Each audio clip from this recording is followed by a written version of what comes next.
कहानी की शुरुआत में हम सेंटियागो में मौजूद एक जेल को देखते हैं जहां पर हजारों खतरनाक मुजरिम कैद हैं।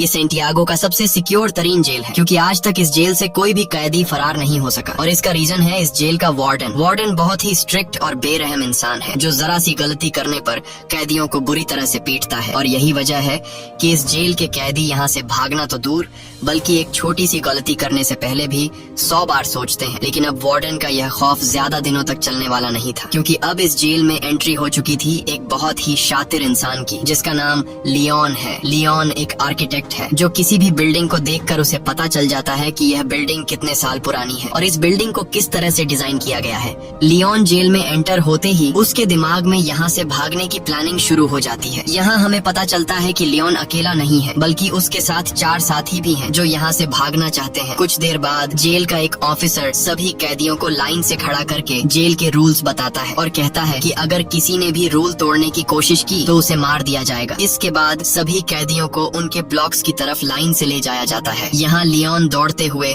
सेल नंबर 50 को पकड़ने की कोशिश करता है क्योंकि उसने पता लगा लिया होता है कि यहाँ से भागने के लिए सेल नंबर 50 सबसे परफेक्ट जगह है। लेकिन जब वो सेल नंबर 50 का दरवाजा खोलता है तो सेल नंबर 50 पर पहले एक आदमी ने कब्जा कर लिया होता है। यह देखकर लियोन काफी उदास हो जाता है और न चाहते हुए वो सेल नंबर 50 के बगल वाले सेल में चला जाता है। वहीं हम देखते हैं कि लियोन के बाकी 4 साथियों ने उन्हीं सेल्स में डेरा जमा दिया है जो उन्हें प्लान के मुताबिक कब्जा करना था। कुछ देर बाद लियोन के साथी लियोन के सेल में आ जाते हैं। यहाँ राफेल लियोन से कहता है कि तुम्हें सेल नंबर 50 में जाना था पर यह तो सेल नंबर 51 है। तब लियोन कहता है कि तुम्हारे लिए आसान था क्योंकि तुम्हारा सेल नीचे ग्राउंड फ्लोर पर था, इसलिए तुम लोगों ने आसानी से अपने सेल पर कब्जा कर लिया। लेकिन मेरा सेल फर्स्ट फ्लोर पर है जिस वजह से मैं अपने सेल पर कब्जा नहीं कर पाया। यहाँ इनका साथी जर्मन कहता है तो अब हम लोग क्या करेंगे? तब राफेल कहता है कि करना क्या है, कल से हम यहाँ से भागने की प्लानिंग स्टार्ट करेंगे। कुछ देर बाद हम देखते हैं कि यहाँ पर एक कैदी गिटार लेकर आता है और ये गिटार वाला आदमी भी लियोन का साथी है। इस जेल में कैदियों को जो काम आता था उन्हें वो काम करने की इजाजत थी ताकि कैदियों का टाइम पास होता रहे, जैसे गिटार बजाना, खाना पकाना और फर्नीचर का सामान बनाना। अगले दिन हम देखते हैं कि लियोन यहाँ से भागने की प्लानिंग पर लग जाता है। वो जेल के हर एक जगह को काफी गौर से देख रहा होता है लेकिन जब उसकी नजर चारों तरफ गार्ड्स पर पड़ती है तब उसे इस बात का अंदाजा हो जाता है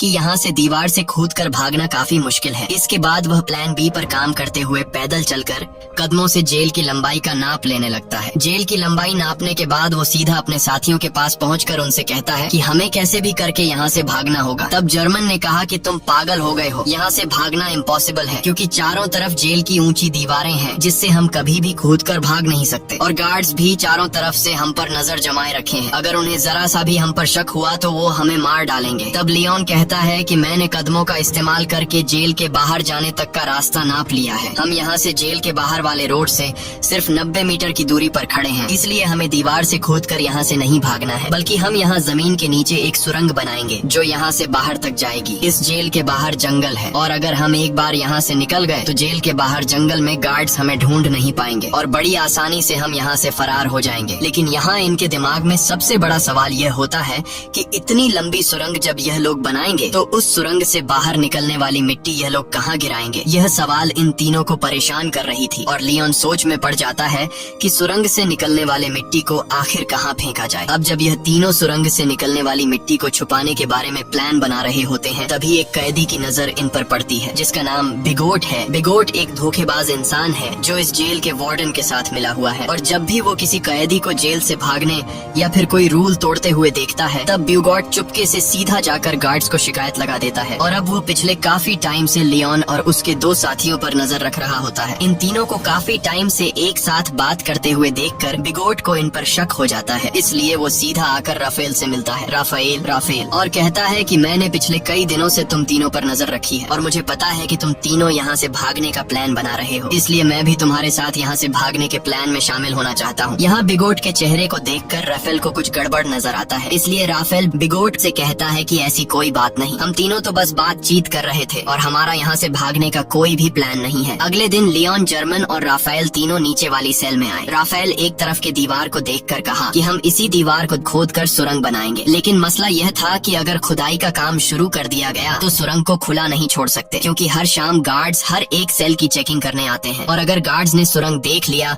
तो हम सब पकड़े जाएंगे। तब लियोन कहता है कि हम इस दीवार के एक हिस्से को तोड़कर सेम उसी तरह का एक फेक ब्लॉक बनाएंगे ताकि शाम को जब भी गार्ड सेल की चेकिंग करने आए तब हम उस फेक ब्लॉक को दीवार में लगाकर सुरंग को छुपा देंगे और गार्ड्स के पकड़े जाने से बच जाएंगे। अब यह सब तो ठीक था, लेकिन सबसे बड़ा सवाल ये था कि सुरंग में से निकलने वाली मिट्टी का ये लोग क्या करेंगे। तब लियोन अपने गिटार वाले दोस्त को सेल में बुलाता है और वो अपने गिटार में से एक बड़ा स्क्रू ड्राइवर निकाल कर लियोन को देता है, जिसके बाद लियोन ऊपर छत में एक चौकोर सुरंग करने लगता है जिससे बाहर काफी शोर हो रहा था। अब शोर से बचने के लिए गिटार वाला आदमी गाना गाकर गिटार बजाने लगता है जिससे किसी को भी सेल के अंदर का शोर सुनाई नहीं देता। और कुछ देर की मेहनत के बाद लियोन छत में सुरंग करने में कामयाब हो जाता है। अब यहाँ लियोन जब उस होल से अपना सर बाहर निकाल कर देखता है तो उसे छत पर एक बड़ा खाली जगह दिखाई देता है, जिसे देखकर लियोन काफी खुश हो जाता है क्योंकि यहाँ पर 80 टन से भी ज्यादा मिट्टी आसानी से रखी जा सकती थी। अब शाम होने वाली थी और जल्द ही गार्ड्स आकर सेल की चेकिंग शुरू करने वाले थे, इसलिए राफेल डर जाता है और कहता है कि हमें जल्दी ही इस होल को बंद करना होगा। तब लियोन ने कहा कि जल्दी से मुझे अंडे ला कर दो। यह सुनकर राफेल गुस्सा हो जाता है और कहता है कि तुम्हें इस वक्त मजाक सूझ रहा है। तब लियोन कहता है कि तुम जल्दी से अंडे ला कर दो और फिर मेरा कमाल देखो। यह सुनकर राफेल अंडे लेने जाता है और लियोन जर्मन के साथ मिलकर छत के गिरे हुए मलबे को और तोड़ते हैं और उसका मिट्टी बना लेते हैं। कुछ देर बाद राफेल जल्दी से अंडे लेकर आ जाता है। तब लियोन उस मलबे से बनाई गई मिट्टी को एक बाल्टी में डाल देता है, साथ ही वो उस बाल्टी में चूना भी डालता है और फिर उसके अंदर अंडे मिक्स कर देता है। वही इनका साथी जो बाहर गिटार बजा रहा होता है वो अपने गिटार में एक अलग धुन बजाना शुरू कर देता है जो खतरे की एक वार्निंग होती है, यानी कि सिक्योरिटी गार्ड सेल्स की चेकिंग लेने के लिए आ रहे हैं। तब सेल के अंदर मौजूद लोग भी उस खतरे की घंटी को सुन लेते हैं और समझ जाते हैं कि गार्ड्स आ रहे हैं, इसलिए यह सभी लोग और भी जल्दी से काम करने लगते हैं और यह लोग उस मलबे को आटे की तरह गूंद कर उसका एक ब्लॉक बनाते हैं, जिसके बाद यह लोग उस ब्लॉक को ऊपर होल में फिट कर देते हैं और नीचे से उस जगह पर एक पोस्टर लगा देते हैं। कुछ देर बाद गार्ड्स उनके सेल के अंदर आ जाते हैं और वो गार्ड्स लियोन और उसके दोस्तों को उनकी सेल से बाहर निकालते हैं। गार्ड्स उनके सेल की अच्छी तरह से चेकिंग लेते हैं, लेकिन अंदर उन्हें कुछ भी नहीं मिलता। तब एक गार्ड को ऊपर छत पर लगा वही पोस्टर दिखाई देता है, लेकिन जैसे ही गार्ड उस पोस्टर को उतारने वाला होता है तभी उसे बाहर से उसका ऑफिसर उसे बुला लेता है, जिसे सुनकर वह गार्ड उस पोस्टर को बिना निकाले ही चला जाता है और इस तरह से इन सब की जान बच जाती है। अब यहाँ इन लोगों को इस जेल में 34 दिन हो चुके थे और उन्हें जल्द ही इस जेल से निकलना था, इसलिए लियोन और जर्मन ऊपर छत पर चढ़कर लकड़ी का खोखला बॉक्स बनाते हैं और उस लकड़ी के बॉक्स में ये लोग सफेद सीमेंट भरकर छत पर रख देते हैं। कुछ दिन बाद उनका ब्लॉक तैयार हो जाता है। अब भारी थी सुरंग बनाने की, जिसके बाद ये लोग खुदाई के काम पर शुरू हो जाते हैं। ये लोग दीवार का सबसे नीचे का हिस्सा पहले से बने हुए उस ब्लॉक के अनुसार काटने लगते हैं, लेकिन खुदाई करते वक्त काफी शोर हो रहा था जिसकी आवाज कुछ गार्ड सुन लेते हैं और गार्ड उनके सेल की तरफ बढ़ने लगते हैं। पर गार्ड के पहुंचने से पहले ही उनके गिटार वाला साथी आकर उन्हें बता देता है कि कुछ गार्ड सेल की तरफ आ रहे हैं। ये सुनकर सभी लोग काफी डर जाते हैं क्योंकि उन्होंने दीवार का जो हिस्सा काटा था वह हिस्सा उनके बनाए हुए ब्लॉक से छोटा था, जिसमें वह ब्लॉक फिट नहीं हो सकता था। अब जब उन्हें कोई दूसरा रास्ता नजर नहीं आता तब ये लोग जल्दी से टूटी हुई दीवार के मलबे को इकट्ठा करते हैं और जिस जगह ये लोग सुरंग बना रहे थे वहाँ ये लोग काफी बारीकी से सामान रखकर उस जगह को छुपाते हैं और अपने अपने काम में लग जाते हैं ताकि गार्ड को उन पर शक न हो। कुछ देर बाद एक गार्ड उनके सेल के अंदर आता है और वह गार्ड इनके सेल के चारों तरफ नजर घुमाकर चेक करता है कि कहीं ये लोग यहाँ से भागने की प्लानिंग तो नहीं कर रहे, पर उसे कुछ भी गड़बड़ नहीं नजर आता, इसलिए वह गार्ड वहाँ से चला जाता है। गार्ड के जाते ही ये लोग रेडियो का आवाज तेज कर लेते हैं और फिर से खुदाई के काम पर लग जाते हैं। कई घंटों की मेहनत के बाद फाइनली ये लोग ब्लॉक के शेप का एक परफेक्ट हिस्सा काट लेते हैं और सफेद सीमेंट के उस ब्लॉक को वहाँ पर फिक्स कर देते हैं। अब यहाँ खुदाई से निकले हुए मलबे को ये लोग एक बैग में भर लेते हैं और उस बैग को ऊपर वाले सेल में ले जाते हैं जहाँ उन्होंने पहले से सेल की छत को तोड़कर होल बनाया था और उस होल को उन्होंने अंडे और मलबे को मिक्स करके एक छोटा सा ब्लॉक बनाकर छुपा दिया था। ये लोग उस ब्लॉक को निकाल कर उसके ऊपर जो खाली जगह होती है वहाँ पर ये लोग मिट्टी जमा करना शुरू कर देते हैं। छत पर मिट्टी रखने के बाद ये लोग छत वाले ब्लॉक को वापस लगाकर उसे व्हाइट सीमेंट से कवर कर देते हैं और उसे वापस से फोटो से ढक देते हैं। इसी तरह रोजाना वह गिटार वाला उनका साथी गिटार बजाकर लोगों का ध्यान भटकाता है, साथ ही वह पुलिस पर भी नजर रखता है और लियोन, राफेल और जर्मन नीचे वाली सेल में सुरंग को खोदते हैं और जो मिट्टी सुरंग से निकलती है ये लोग उस मिट्टी को अलग अलग बैग में निकालकर अलग अलग तरीके से ऊपर वाली सेल की छत पर जमा करने लगते हैं। इस तरह से ये लोग पूरे दिन का एक रूटीन बना देते हैं और कई दिनों तक उनकी खुदाई का काम बड़ी चालाकी से चलता रहता है। लेकिन एक कैदी जिसका नाम ऑस्कर है उसे इन लोगों पर शक हो जाता है, क्योंकि वह पिछले कई दिनों से इन लोगों को नोट कर रहा था। वह देखता है कि ये लोग हर रोज एक ही पैटर्न को फॉलो करते हुए नीचे के सेल से ऊपर वाले सेल पर जाते हैं। साथ ही ये लोग हमेशा हाथ में बैग या फिर बाल्टी लेकर ऊपर जाते हैं। ये सब देखकर ऑस्कर को उन पर शक हो जाता है, लेकिन वह किसी से भी कुछ नहीं कहता, बस चुपचाप उन पर नजर रखता है। अब यहाँ इन लोगों को इस जेल में 70 दिन बीत चुके थे और लियोन जब सुरंग को नापता है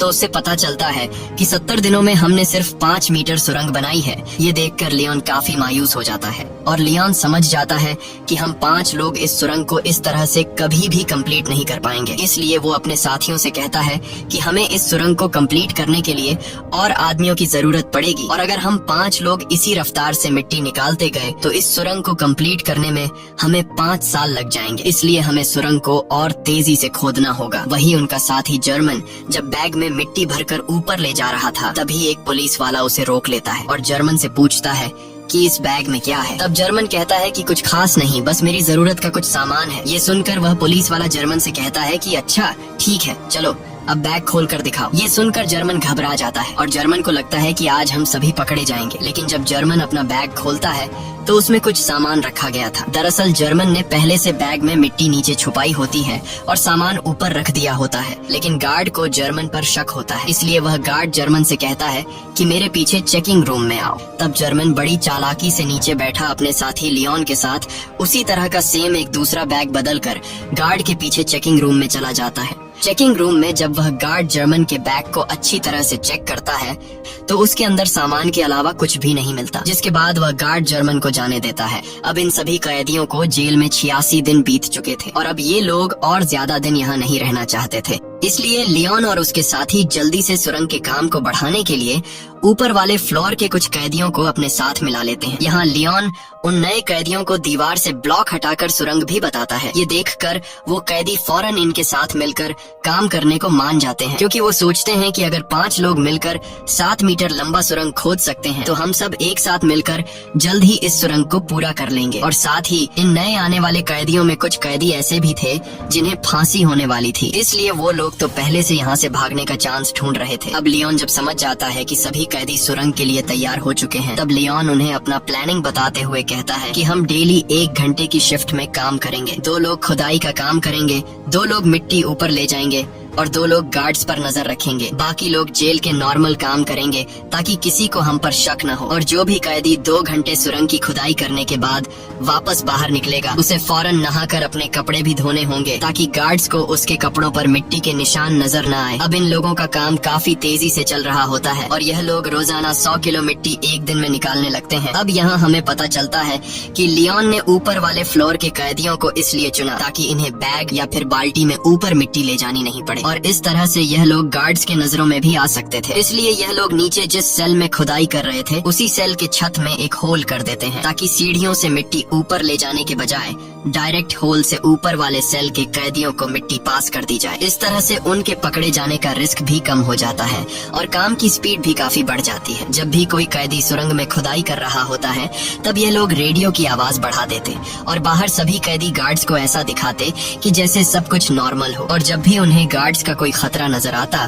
तब यह लोग उस सेल के दरवाजे पर नॉक करके खतरे की घंटी बजा देते, जिससे अंदर खुदाई के काम पर लगे कैदी सेल में सारा सामान पहले की तरह करके अपने अपने काम पर लग जाते। इस तरह से यहाँ से भागने के प्लानिंग में शामिल हर एक कैदी रूटीन के मुताबिक अपना अपना काम करते हैं और हर शाम को यह लोग इकट्ठा होकर आगे की प्लानिंग बनाने लगते हैं ताकि गार्ड्स को किसी पर भी शक न हो और सब कुछ परफेक्ट तरीके से चलता रहे। लेकिन शाम को जब यह लोग फुटबॉल खेल रहे होते हैं तब एक कैदी जिसका नाम ऑस्कर है वो राफेल के पास आता है और राफेल को बताता है कि मुझे पता है कि तुम लोग सुरंग खोदने की कोशिश कर रहे हो, इसलिए मैं भी तुम्हारी टीम में शामिल होकर तुम्हारा साथ देना चाहता हूँ। तब राफेल ऑस्कर को लियोन के पास ले जाता है और लियोन ऑस्कर को भी अपनी टीम में शामिल कर देता है। यहाँ लियोन अपने 2 साथी जर्मन और राफेल से कहता है कि जिस हिसाब से काम चल रहा है मुझे पूरा यकीन है कि हम जल्द ही इस सुरंग को कंप्लीट कर देंगे।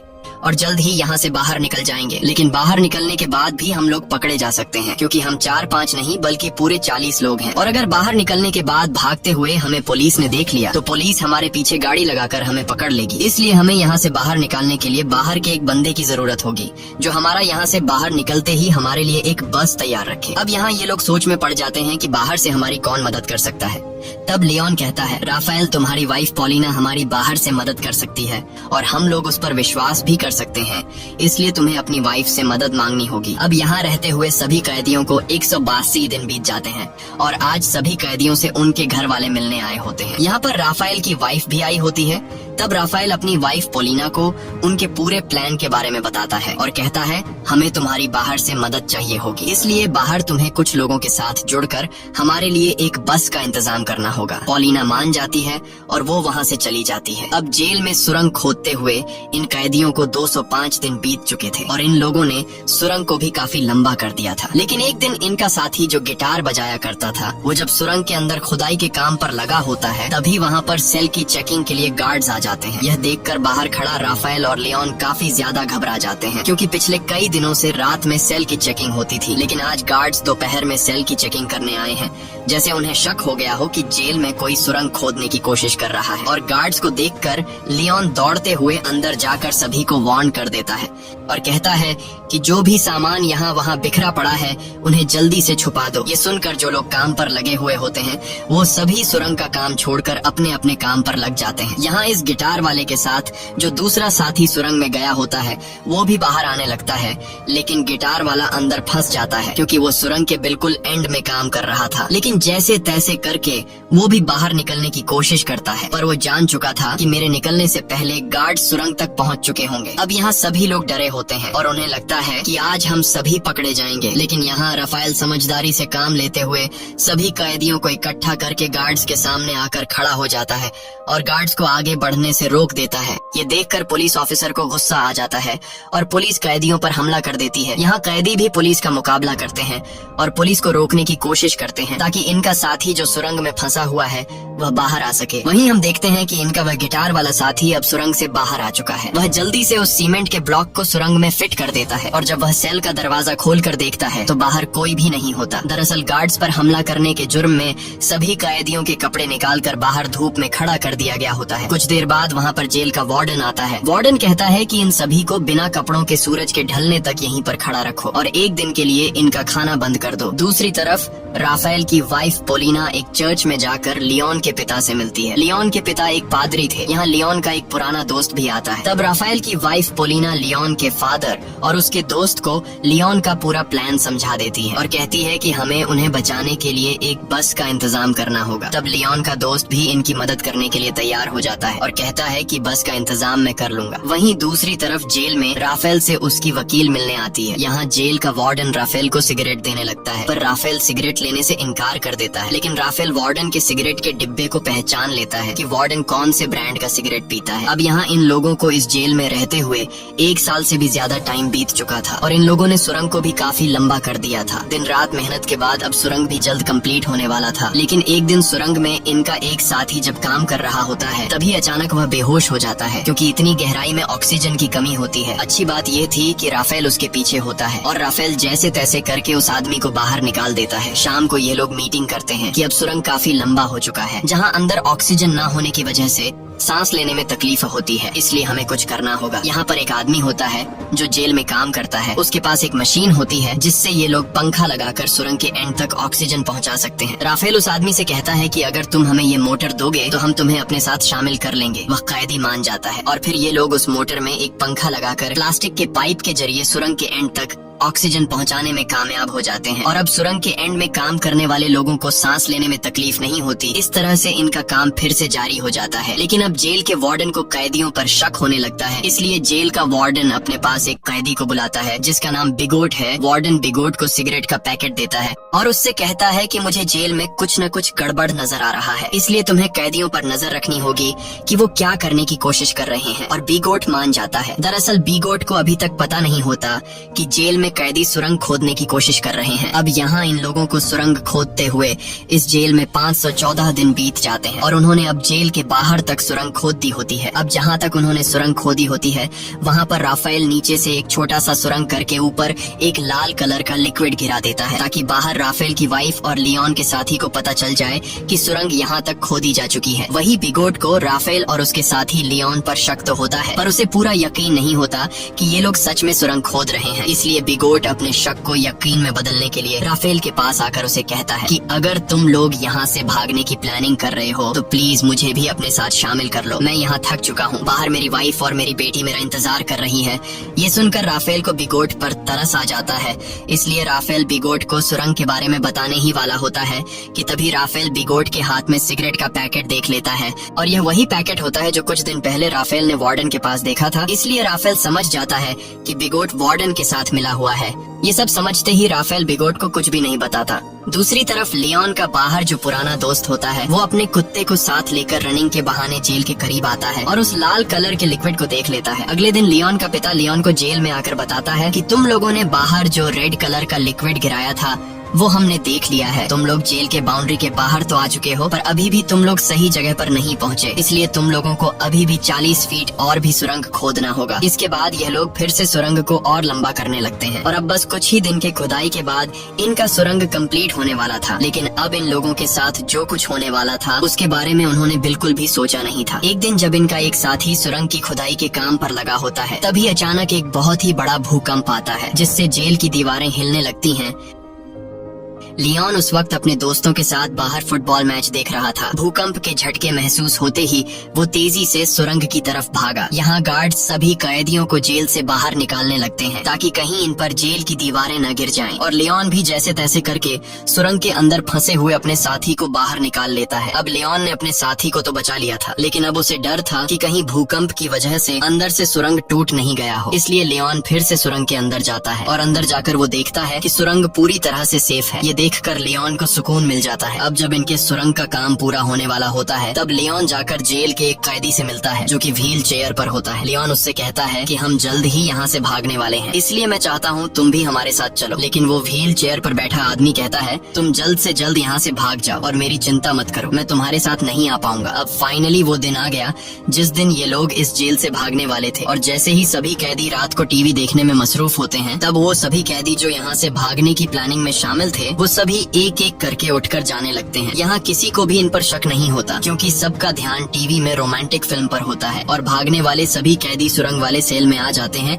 और यहाँ एक एक करके सभी कैदी सुरंग में उतरने लगते हैं। वहीं बिगॉट जब टीवी देख रहा होता है तब उसका ध्यान पीछे की तरफ जाता है और वो देखता है कि यहाँ से तो कई सारे कैदी जा चुके हैं। ये देखकर उसे शक हो जाता है और वो सीधा राफेल के सेल की तरफ बढ़ने लगता है। लेकिन बीच रास्ते में व्हील चेयर वाला आदमी बिगोट को रोक लेता है, पर बिगोट इस आदमी को धक्का देकर गिरा देता है, जिसके बाद वो सीधा राफेल के सेल में आ जाता है जहाँ उसे सुरंग दिखाई देता है। साथ ही वहाँ पर ऑस्कर भी खड़ा होता है और ऑस्कर यहाँ से निकलने वाला आखिरी कैदी होता है। लेकिन अब जब बिगोट को सारी सच्चाई का पता चल गया होता है तब वो पुलिस को बुलाने के लिए जाता है, लेकिन ऑस्कर उसे पकड़ लेता है। इस दौरान इन दोनों के बीच फाइट छिड़ जाती है और बिगोट ऑस्कर को स्क्रू ड्राइवर से बाजू पर मारकर बुरी तरह से घायल कर देता है। लेकिन ऑस्कर बुरी तरह से घायल होने के बावजूद भी बिगोट को जाने नहीं देता और बिगोट को मार मार कर बेहोश कर देता है। अब ऑस्कर भी सुरंग में जाने की कोशिश करता है, पर उसका बाजू बुरी तरह से घायल होने की वजह से वो सुरंग में नहीं जा पाता। दूसरी तरफ सभी कैदी सुरंग के अंदर धीरे धीरे आगे बढ़ रहे होते हैं और बढ़ते बढ़ते यह लोग सुरंग के एंड तक पहुंच जाते हैं, जहां बाहर से लियोन का पुराना दोस्त सुरंग का ऊपर से हिस्सा खोल देता है और वह एक एक करके सभी कैदियों को हाथ से पकड़कर बाहर निकालता है। बाहर निकलने के बाद सभी कैदी जल्दी से अपने कपड़े बदल लेते हैं और तभी उन्हें सामने के ब्रिज पर एक बस आते हुए दिखाई देती है, जिसे देखकर ये सभी लोग उस बस की तरफ दौड़ने लगते हैं और सभी बस में बैठ जाते हैं। लेकिन ऑस्कर अभी तक नहीं आया होता, इसलिए सभी कैदी उसका इंतजार कर रहे होते हैं। यहाँ जर्मन कहता है कि मुझे लग रहा है कि कहीं ऑस्कर किसी मुसीबत में है, इसलिए मैं ऑस्कर की मदद के लिए जा रहा हूँ, जिसके बाद वह ऑस्कर को लेने जाता है। दूसरी तरफ जेल में मूवी खत्म हो गई थी और सभी कैदी अपने अपने सेल में जाने लगते हैं। तब यहाँ वह व्हील चेयर वाला कैदी सभी को आकर बता देता है कि राफेल के सेल में एक सुरंग है जहाँ से तुम लोग भाग सकते हो। ये सुनकर सभी कैदी उस तरफ भागने लगते हैं, जिसे देखकर गार्ड्स को भी इन पर शक हो जाता है और वह गार्ड्स वहाँ पर और भी गार्ड्स को बुला लेते हैं। कुछ देर बाद पूरे जेल में सायरन बजने लगता है, जिसकी आवाज बाहर बस में बैठे कैदी सुन लेते हैं और सभी कैदी समझ जाते हैं कि अब हमारा यहाँ पर ज्यादा देर रुकना ठीक नहीं, इसलिए अब हमें यहाँ से निकलना होगा। और तभी वहाँ पर जर्मन भी आ जाता है। वह सभी को बताता है कि मैं सुरंग के पास गया लेकिन वहाँ पर मुझे ऑस्कर नहीं मिला। जिसके बाद बस वहाँ से जाने लगती है। वहीं हम जेल में ऑस्कर को देखते हैं, जो घायल होने की वजह से जेल से भाग नहीं पाया। अब यहाँ कैदियों के भागने की खबर जेल के वार्डन को दी जाती है। कैदियों के भागने की खबर सुनकर वह काफी गुस्सा हो जाता है।